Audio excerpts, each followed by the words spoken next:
I sit on the plush cream carpet of my parents' Denver living room, the cloying scent of fur and cinnamon suffocating me amid a sea of torn wrapping paper. My sister, Chloe, twirls her perfectly manicured fingers around a set of keys for a brand new Audi A4, the metallic gleam catching the twinkle of the Christmas lights as she pirouettes like a giddy teenager instead of a 32-year-old woman. My vision narrows. She lets out a piercing squeal that slices through the festive carols playing softly in the background. It's a sound of pure, unadulterated victory. My very own. She breathes, rushing to the window where the car sits in the driveway. A monument to parental favoritism, adorned with a crimson bow that likely cost more than my entire childhood. Dad beams. His pride. A physical force in the room. Mom clasps her hands to her chest, witnessing a miracle. Meanwhile, I stare at the object in my lap. It's a cheap, ceramic piggy bank. Shaped like a cartoon pig I haven't watched in 25 years. They didn't even bother to remove the price tag $1.99. Open it. Honey. Mom urges. Our voice syrupy sweet. My fingers feel like foreign objects, clumsy and numb. As I pry the rubber stopper from its belly, 2 crisp $1 bills flutter out onto the carpet. It's a start for your down payment fund. Dad announces, with a dismissive wave, "You've always been the responsible one with money." Ella. He winks at Chloe, who feigns a wounded look. The expensive leather-bound portfolio I'd bought for him sits unopened under the tree, next to the designer watch for Mom. My gift to them, a testament to months of saving, was meant to accompany the news of my promotion to senior structural engineer. The words I'd rehearsed on the 7-hour drive from Chicago die in my throat. I don't cry. I don't scream. Something inside me simply turns to ice. I carefully place the piggy bank on the coffee table. The ceramic makes a hollow, pathetic sound against the glass. "Excuse me." I manage. My voice, a stranger's, "I need some air." I walk. I don't run. Up the stairs to my childhood bedroom. The walls are a museum dedicated to Chloe's achievements, dance trophies, art awards, graduation photos. My own accomplishments are conspicuously absent. Inside my room, I don't pack everything. I take only what is truly mine, my laptop. The small wooden box containing my first professional blueprint, and a faded photo of my grandmother.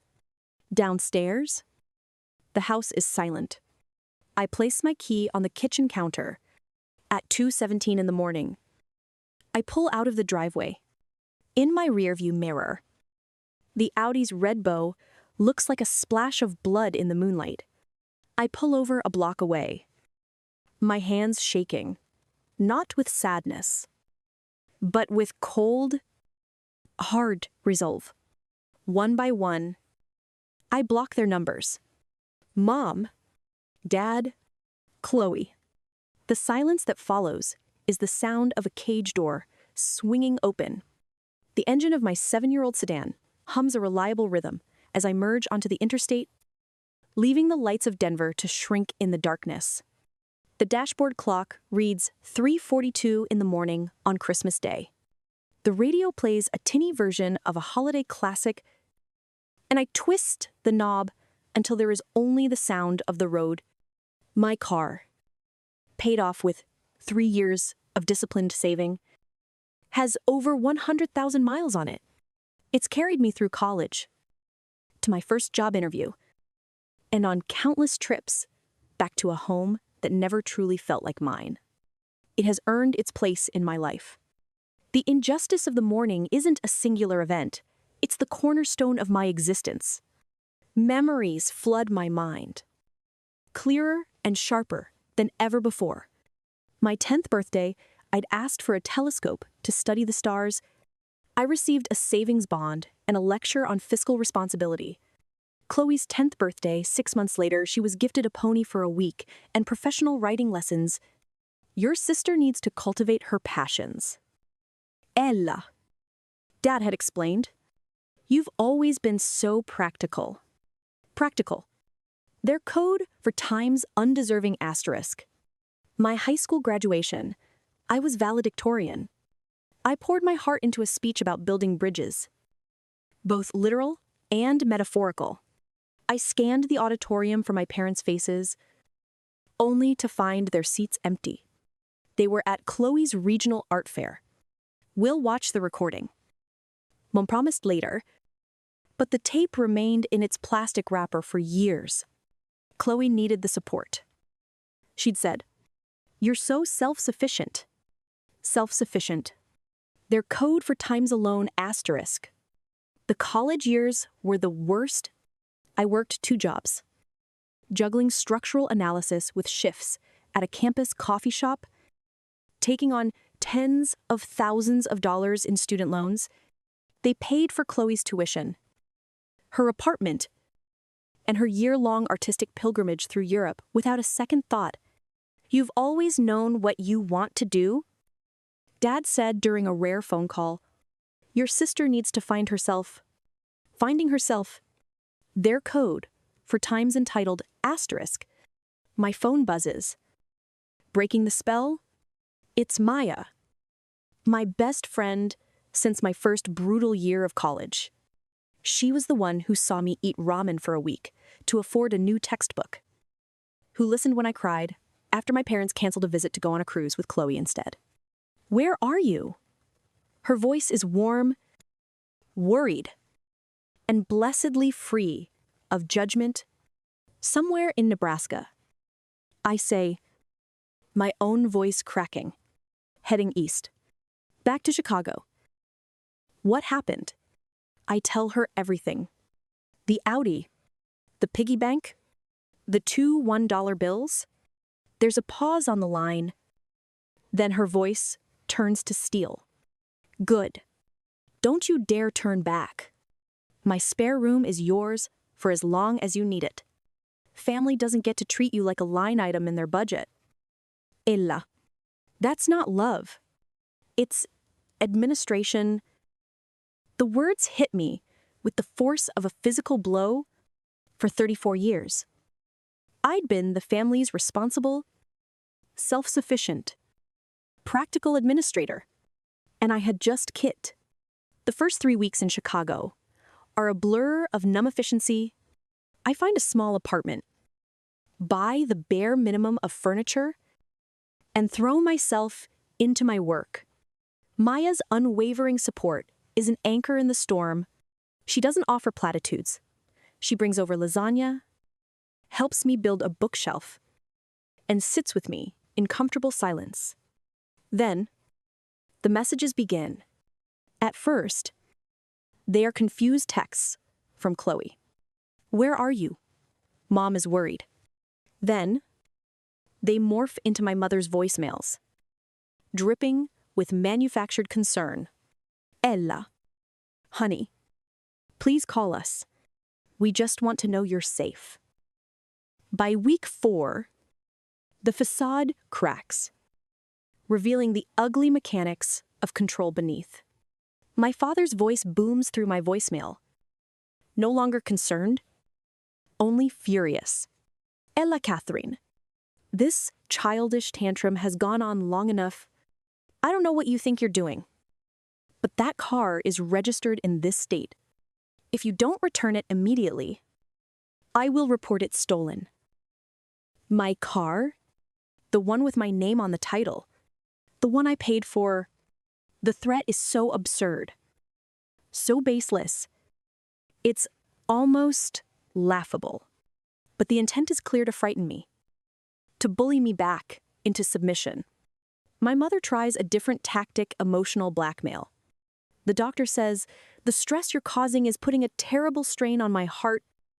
She cries in her next message. Is that what you want? To put your own mother in the hospital because you're being selfish? I delete the messages, but my hands tremble. This is their system, perfected over decades. He wields financial and authoritarian threats. She manipulates guilt and feigned fragility. They are a perfectly balanced machine of toxic control. For the first time, I see them not as my parents, but as adversaries. And I realize my escape wasn't an overreaction. It was a matter of survival. The fear they ignite in me quickly hardens into something else. Fuel. They believe my success is tied to them, that I am nothing without their name and their approval. I decide to prove them wrong. My firm in Chicago is prestigious, but my father has connections there. He could make my life difficult. So I do something radical. I open my portfolio, a collection of my best work. Designs for bridges and commercial towers that showcase my skill and innovation. I polish my resume, and I apply for a senior engineer position at Croft & Associates, the biggest and most respected rival firm in the city. I do it under the name Ella Vance, my mother's maiden name, a name free of their influence, a name that is mine alone. It's a gamble. I have no internal referrals, no family connections to leverage.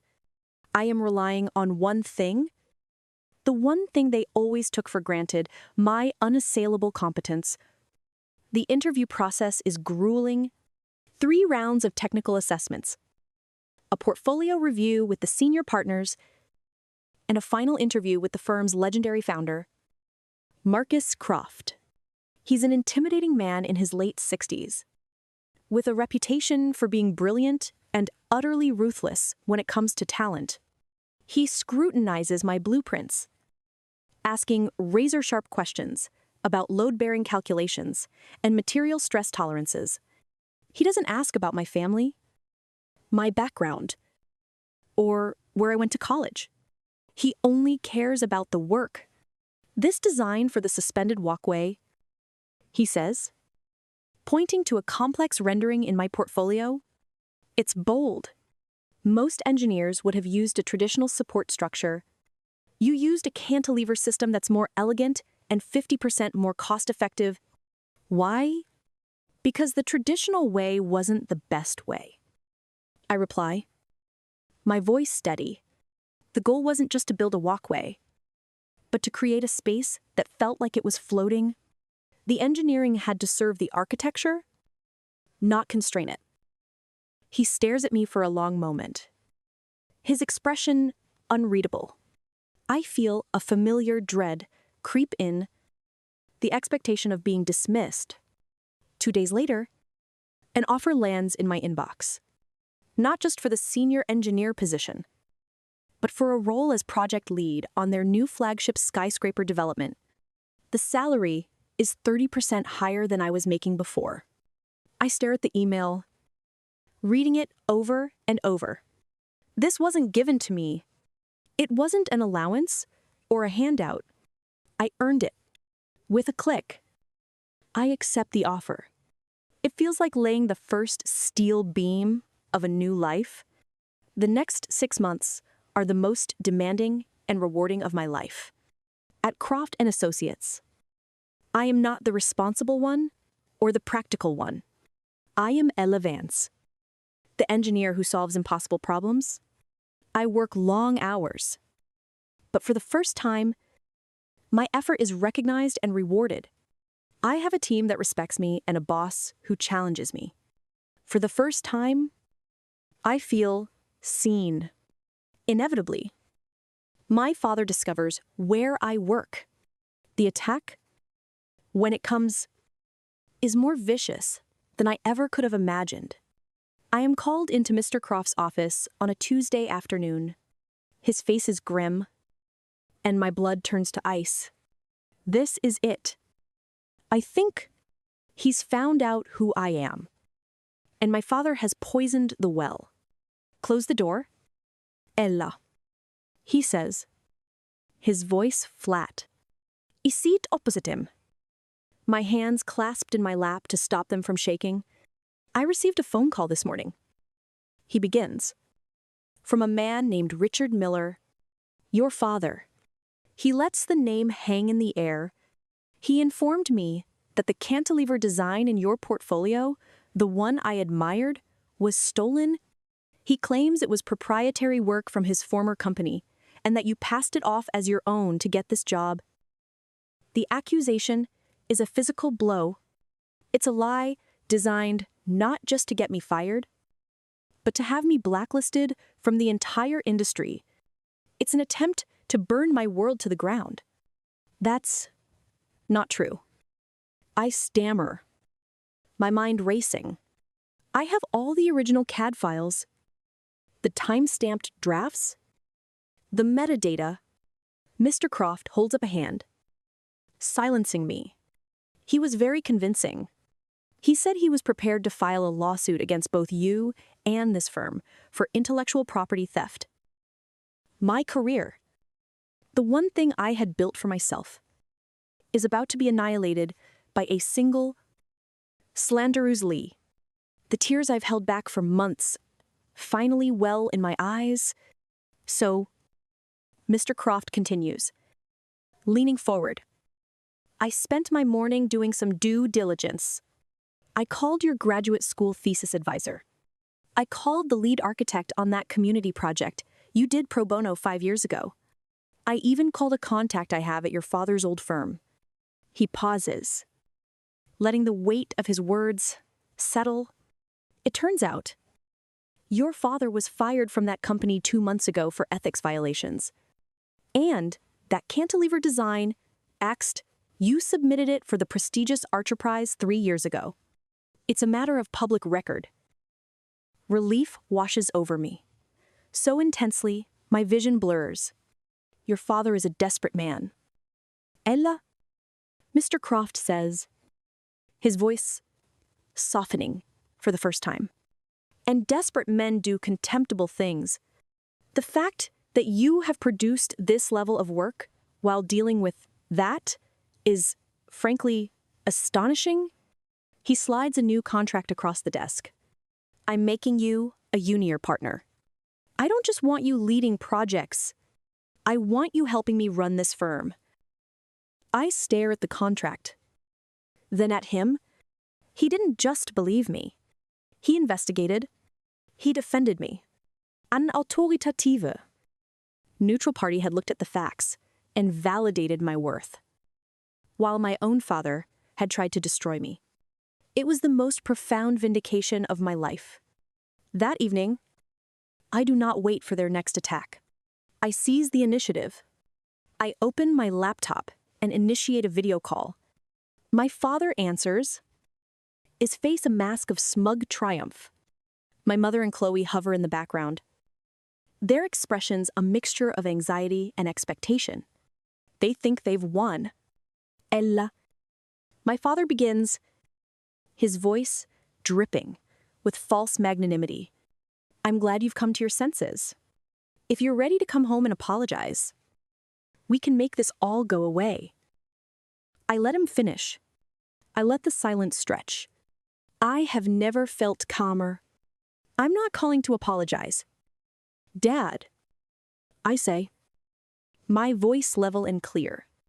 I'm calling to inform you of the consequences of your actions.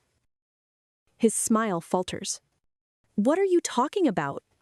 I'm talking about your phone call to my boss, Marcus Croft. This morning, the one where you falsely accused me of intellectual property theft in an attempt to have me fired. I speak with the precision of an engineer, presenting a structural analysis. Slander, I believe, is the legal term, especially when it involves demonstrably false claims intended to cause professional harm. My father's face pales. My mother's hand flies to her mouth. You see, my firm did their due diligence. I continue, relentlessly. They confirmed that my portfolio is entirely my own work. They also learned about your recent termination for ethics violations.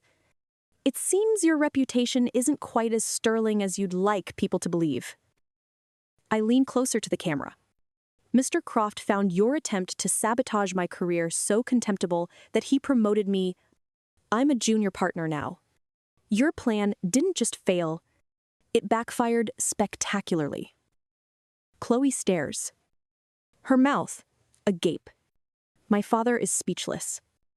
His face, a mottled shade of red and white. All the bluster, all the authority he has wielded over me my entire life, evaporates in an instant. He is just a small, defeated man on a screen. This is your one and only warning? I state, my voice as hard as steel. My lawyer has a full recording of your accusations and a file documenting your history of financial and emotional abuse. If you, my mother, or Chloe, ever contact me or my employer again, I will file for a restraining order and pursue a civil suit for damages. Do you understand? He just stares, silent and broken. The power dynamic of our entire lives has been irrevocably reversed. I am no longer the child seeking approval. I am the authority dictating terms. I thought so. I say softly, and I end the call. 1 year later, the sunshine of a Chicago Christmas spills across the hardwood floors of my apartment. The air smells of roasted garlic and pine. Not from a can, but from a real tree decorated with ornaments I've collected from local markets. Around my dining table sits my found family Maya, Mr. Croft and his wife, a few colleagues from the firm, and Liam. Liam, an architect I met 6 months ago. A kind, brilliant man who sees me for exactly who I am and thinks it's more than enough. His hand finds mine under the table. His touch, a steady, comforting current. A toast. Maya says, raising her glass, to Elia, for building a life as strong and beautiful as the skyscrapers she designs. My cheeks flush. But for the first time, I don't deflect the praise. I accept it. My phone buzzes with a text from Chloe. We communicate occasionally, on my terms. The messages are brief, but they are changing. Asterisk. Working a double shift today, but wanted to say, Merry Christmas. I'm starting a class in January to get a paralegal certificate. It's time I learned to stand on my own. I smile. It's a start. Later, a message from my mother arrives. It's a photo of a small, worn dollhouse. Asterisk. Found this while we were downsizing. I know it was your favorite. It was always yours. Asterisk. Attached is a legal document transferring the deed of a small savings account my grandmother had left for me. Money my parents had controlled for years. It's not about the money. It's an acknowledgement, a fragile brick in a foundation that might, one day, be repaired. That evening, after everyone has gone, Liam and I stand on my balcony, looking out at the glittering Chicago skyline. Several of the illuminated buildings are ones I helped bring to life. On my mantle, visible through the glass door, sits the cartoon piggy bank. It's no longer a symbol of my worthlessness. I've filled it with soil, and from its slot sprouts a tiny, resilient, succulent, a symbol of new life growing from a crack in the old. What are you thinking about? Liam asks, wrapping a blanket around my shoulders. I'm thinking, I say, leaning into his warmth, that your worth isn't about what other people are willing to give you. It's about what you refuse to accept anymore. I look at the city I now call home. A life built not on their terms, but on my own, and for the first time, I feel a sense of profound, unshakable peace. If my story resonates with you, if you've ever felt undervalued or unseen, know this: you have the right to walk away from any table where respect isn't being served. You are the architect of your own life. Build it on a foundation of self-worth